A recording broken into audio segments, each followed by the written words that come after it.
नमस्कार, मैं हूं आपके साथ स्नेहित आयोन भारत बिहार झारखंड देख रहे हैं आप। हमारी सरकार बनेगी तो पहला कलम जो होगा वो 10 लाख पक्की नौकरी पर होगा। आपको याद होगा ये वादा था तेजस्वी यादव का। पिछले विधानसभा चुनाव में उन्होंने इस वादे का इस्तेमाल कर जबरदस्त वोट बटोरा था। जबरदस्त एक लहर चली थी बिहार के अंदर और एक बार फिर एक ऐसा वादा तेजस्वी यादव ने कहा है जो चुनावी रुख को पलट सकता है। उनका कहना है, बिहार की जनता, मुझे सिर्फ और सिर्फ 20 महीने चाहिए। बिहार के जितने बड़े मुद्दे हैं मैं सुलझा दूंगा। बिहार के छात्र इस वक्त सड़कों पर थे। आप कुछ दिन पहले, आपको याद होगा, हमने बड़े अग्रेसिव तरीके से उसको कवर भी किया था। डोमिसाइल नीति, इसका भी जिक्र वो कर रहे हैं। वो साफ तौर पर कह रहे हैं कि बिहार की जो स्टूडेंट्स हैं, उनको, जो कैंडिडेट्स हैं, उनको बाहर नहीं जाना होगा अब नौकरी पाने के लिए, या बाहर के लोग जो हैं वो यहां कर आकर नौकरी नहीं लेंगे जबरदस्ती। बिहारियों का हक नहीं मारा जाएगा। तेजस्वी यादव यहां तक कह दे रहे हैं। तो क्या इस बार बिहार की जनता तेजस्वी यादव पर भरोसा करेगी? क्योंकि हां, जब वो डिप्टी सीएम बने थे तो नौकरियां उन्होंने दी थी। इस चीज का भरपूर प्रचार भी किया गया था। और ये वादा जो है बेहद ऐसे समय पर आया है जब चुनाव बिल्कुल सर पर है। इसी पर विस्तार से चर्चा करने के लिए हमारे साथ मौजूद हैं वरिष्ठ पत्रकार राजकुमार जी। राजकुमार सर, गजब का दांव खेल दिया है। 20 महीने का समय मांग रहे हैं, कह रहे हैं सारे बड़े मुद्दे सुलझा देंगे। क्या लगता है आपको? देखिए, ये उसी तरह से है, एकदम नीतीश की पिच पर खेल रहे हैं। उन्हीं के मुद्दों को हाईजैक कर लिया है, एक तरह से कहा जाए तो। और वो तमाम मुद्दे उठा रहे हैं जो मुद्दे 2005 से पहले एनडीए, नीतीश कुमार उठाया करते थे, एनडीए उठाया करती थी जी। तब की सत्ताधारी पार्टी आरजेडी के खिलाफ, लालू यादव के खिलाफ। बिल्कुल। जंगल राज बोलते थे तो जंगल राज आज ये भी बोल रहे हैं। पलायन बोलते थे तो पलायन आज ये भी बोल रहे हैं। शिक्षा को लेके बात होती थी तो शिक्षा की बात वो भी कर रहे हैं। स्वास्थ्य को लेके बात होती थी तो स्वास्थ्य की बात आज भी कर रहे हैं ये। मतलब एकदम उनकी पिच पे खेल रहे हैं। और वही मुद्दे हैं जो आज तेजस्वी यादव उठा चुके हैं। और उन्होंने एक बड़ा वादा जो किया है कि 20 महीने में वो 20 साल का काम करेंगे। जो काम मतलब नीतीश कुमार ने 20 साल में नहीं किया, वो काम 20 महीने में करेंगे। और इसको लेके उन्होंने जनता से समर्थन मांगा है। बड़े एग्रेसिव तरीके से आए हैं। अब ये तो अब देखना है कि भाई, अभी तो शुरुआत हुई है। हालांकि हर पार्टियां अब अपने दावों और वादों की बरसात करेगी। बिल्कुल। चुनाव वो मुश्किल, अब 3 महीना 3.5 महीना बचा है घोषित होने में। तो ये एक बड़ा दाव है और इसको लेके अगर वो चलते हैं तो रुख पलट सकता है, कुछ भी हो सकता है। हालांकि पिछले चुनाव में भी इन्होंने बहुत जीतोड़ मेहनत की थी तेजस्वी यादव ने, और उम्मीद से ज्यादा कामयाबी भी मिली थी, लेकिन थोड़े से बस वो चूक गए थे। तो इस बार वही चीजें हैं। वो फिर उसी तरह से कह रहे हैं कि शिक्षा को लेके उनको जैसे सवाल उठाया जाता है कि 9वीं फेल बात करते हैं लोग, तो वो शिक्षा को लेकर बहुत जोर दे रहे हैं। वो बता रहे हैं कि 3 लाख शिक्षा कर्मियों की, शिक्षकों की भर्ती पेंडिंग है, भर्ती पद खाली है।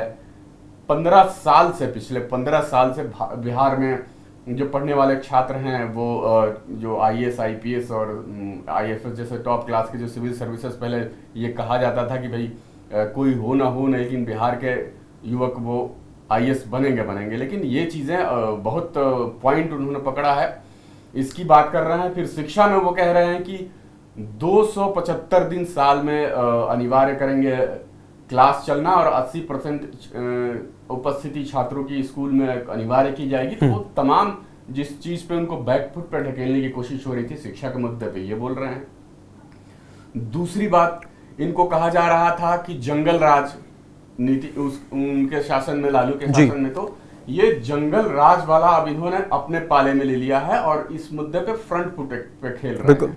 रोज वो क्राइम बुलेटिन जारी कर रहे हैं। बिहार के हर जिले में जो अपराध हो रहे हैं रोज उसको लेके जिक्र कर रहे हैं और तमाम तरह के अपने मंचों से वो हर मुद्दे उठा रहे हैं जिस मुद्दे पे कभी लालू यादव और आरजेडी को घेरा जाता था। हालांकि यही मुद्दे कमोबेश आज भी नीतीश कुमार, एनडीए भी यही मुद्दे उठाती है, पलायन, बेरोजगारी, कानून व्यवस्था, जंगल राज। तो ये अब ये इस मुद्दे को इन्होंने भी ले लिया है और ये डोमिसाइल नीति एक बड़ा इसमें वो है। हालांकि इसमें बहुत सारी चीजें हैं। डोमिसाइल नीति एक मेरे ख्याल से तो बहुत खतरनाक चीज है कि आप वो कह रहे हैं कि 100% छात्रों को, यहाँ के स्थानीय युवाओं को नौकरी दी जाएगी बिहार की नौकरियों में। तो ये बहुत ही विस्फोटक है, खासकर उस स्थिति में जबकि पूरे देश में सबसे ज्यादा पलायन नौकरी के लिए बिहार में होता है। ऐसी स्थिति में अगर आप डोमिसाइल नीति लागू करते हैं तो ये एक परंपरा होगी, परंपरा की शुरुआत होगी और इसका सबसे ज्यादा खामियाजा बिहार के लोगों को भुगतना पड़ेगा, यहाँ के युवाओं को भुगतना पड़ेगा, उन कामगारों को भुगतना पड़ेगा जो दूसरे प्रदेशों में जाकर नौकरी करते हैं। तो ये तो खैर चुनावी वादे हैं और ये संभव भी नहीं लगता है, लेकिन अब चुनाव है तो वादा तो किया जाएगा। और डोमिसाइल को लेकर छात्रों ने बहुत जबरदस्त प्रदर्शन भी किया था, लेकिन ये नीतिगत तौर पे देखा जाए तो ये संभव नहीं लगता है।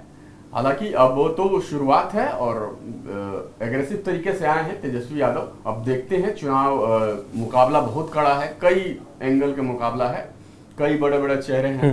अब किसको क्या मिलता है और ये इनका जो 20 साल बनाम 20 महीने वाला जो दांव है वो कितना कारगर होता है, ये देखने वाली बात है। लेकिन राजकुमार जी, अब इन्होंने वादा कर दिया है तो जो सत्ता दल है अब वो तो ये कहेगा भाई कि वादे पूरे करने के लिए नियत की भी तो बात होती है, क्योंकि जैसा इतिहास रहा है आरजेडी का, बहुत अच्छा इतिहास रहा नहीं है। और उसके बाद जंगल राज का जो दौर जिसको कहा जाता है, उसके बाद तेजस्वी यादव जब से मैदान में आए हैं बहुत ज्यादा मौके नहीं मिले हैं।